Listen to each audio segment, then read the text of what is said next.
Morning everybody. Movie review time. Blinded by the Light. Is it any good? Is it worth seeing? Should you spend your money? Stick around and you'll find out. Now, first things first, you'll notice there's a new background. Now I know this is very important to my viewers and it's very important to us YouTubers. We think quite a lot about our backgrounds. Many of them are specially designed.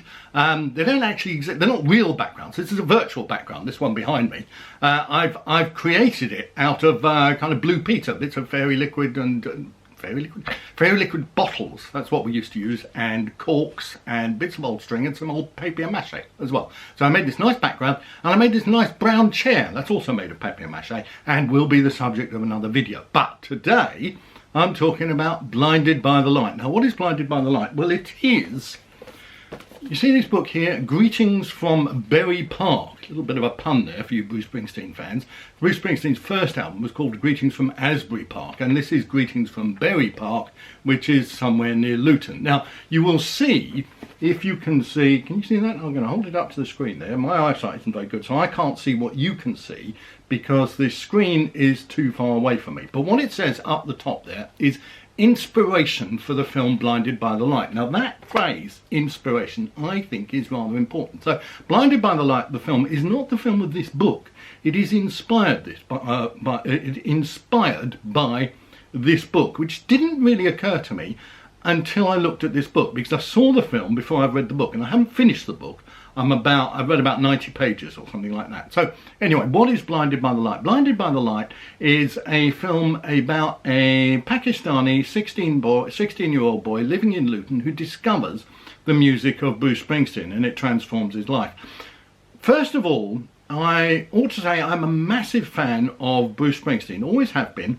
And I wouldn't say I was an early adopter, but I certainly learned about Bruce Springsteen reading the NME, stuff like that. And I went to Bruce Springsteen's second concert in Britain, not the first. He did 2 nights, possibly 3. I think he did 2 nights at the Hammersmith Odeon. Couldn't get a ticket for the first night, went for the second night. First night, apparently, from the reviews, he was a little bit iffy. He was nervous, he was unsure of himself. Second night, he'd gotten into his stride. Anyway, some years later, they released Bruce Springsteen released a CD of this concert, and I bought the concert, and there's a nice little booklet in there full of photographs, lyrics and so forth, and I was looking through it, and there's a picture there of somebody from the back, and I thought, that's me. Now, I don't often see myself from the back, and in fact, apart from in photographs, I've never seen myself from the back, for obvious reasons. But looking at this rather young, callow, scrawny looking youth, vaguely red hair, a bit like I am now, only a lot older, I think that's me. So I was a big fan of Bruce Springsteen.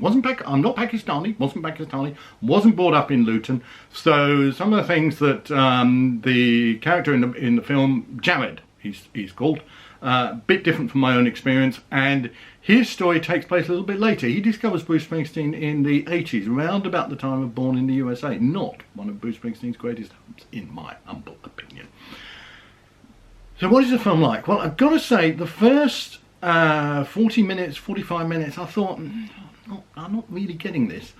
I'm watching the film. Well, of course I was watching the film. I was sitting in the fucking cinema, I was watching the film, but I wasn't part of it. I didn't feel involved. I didn't feel engaged.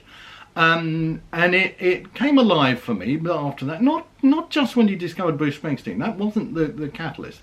I found the actor who played Jared, he was a bit flat. Now, he came alive a bit later on, and my wife said, well, he came alive when he heard Bruce Springsteen.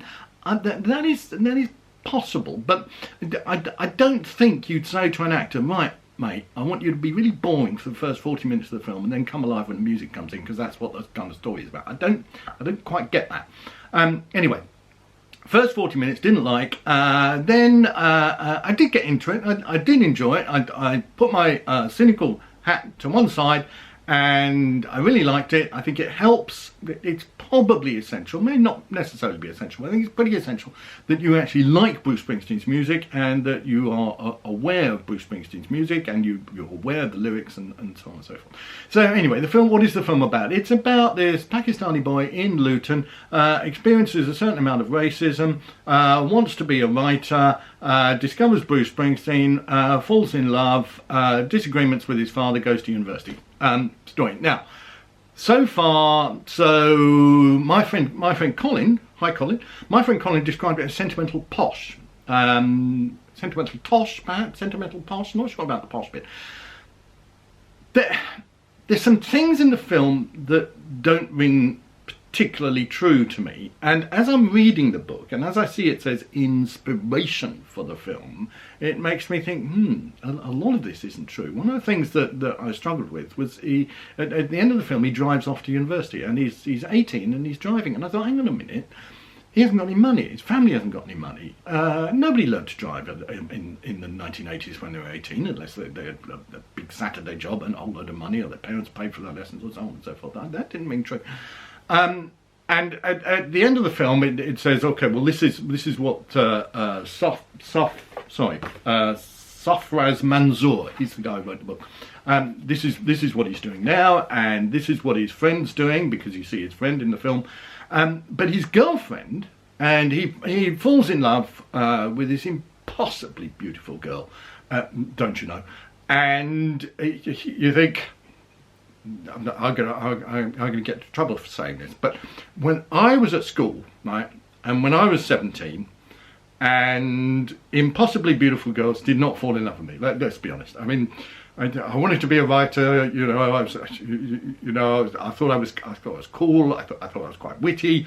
I thought I was an amazing catch. But the fact is, right, let's be honest, guys, right, impossibly beautiful girls were not interested in me. Wish they had been, but they weren't. Now, my wife is going to say, oh, hang on a minute.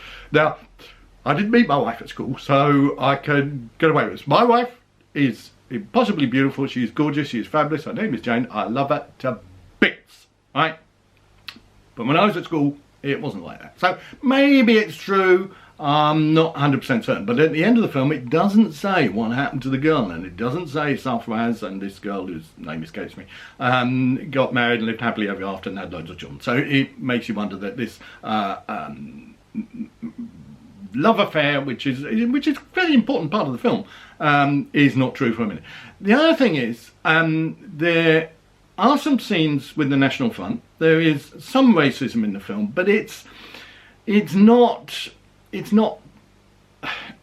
doesn't come across as horrible racism in the film. Now, I remember the National Front in 1980s, and I was scared of the National Front, for fuck's sake. They were horrible people, right? And I mean, I wasn't Pakistani. I wasn't living in Luton. I wasn't the target of their absurd rage. But you know, I was frightened by them. I was worried by them. So it's downplayed a bit. It's softened, shall we say? It's softened, perhaps more than it should be. So maybe Colin's point about sentimental posh is correct. And I don't know. I'm sort of with you there about Colin, but I'm not entirely, because I enjoyed the film. It's mostly not very believable. It's mostly a bit silly, but its heart is in the right place. It wants to tell this story, and it's a good story. Who cares whether bits of it aren't true? I don't care. I care a bit, but I don't really care. It's a good story. It's a good film. It's well played. Not too sure about the guy who plays Jared for the first 40 minutes, but he does come alive a bit later on. The rest of his family is kind of, well, you've seen it in East is East. You've seen it in Bend It Like Beckham. It's the same kind of thing. Rob Brydon makes an appearance, and a rather odd wig, which makes it seem like a sort of comedy tone, which it is in a way, but anyway, not quite convinced about Rob Brydon. So, good film, enjoyable film, number of weak points. Probably helps if you like Bruce Springsteen. If you can't stand Bruce Springsteen, you're not going to be turned on by this film, let's be honest. It is a well reproduced version of 1980s. There's a great bit with a guy on the sixth form radio station. Jared says, I want you to play Bruce Springsteen. He says, nobody listens to Bruce Springsteen now. Everybody's listening to Bros and Curiosity. Curiosity killed the cat. See, I remember that. And this impossibly good, beautiful girl, by the way, dresses and looks uncannily like Boy George. Although Boy George was a tall, skinny fella, and she is a short, not quite so skinny person. But apart from that, looks-wise, hair-wise, clothes-wise, looks exactly like Boy George. So, good film, not a great film, passes the time, enjoyable, helps if you like Bruce Springsteen. Should you spend your money? Yeah, why not? Why not? And one thing it does do is it sends you back to the music of Bruce Springsteen, if you've been away from it. Well, I haven't been away from it, although I think his latest album, Western Stars, is shite. But that's for another review. See you next time.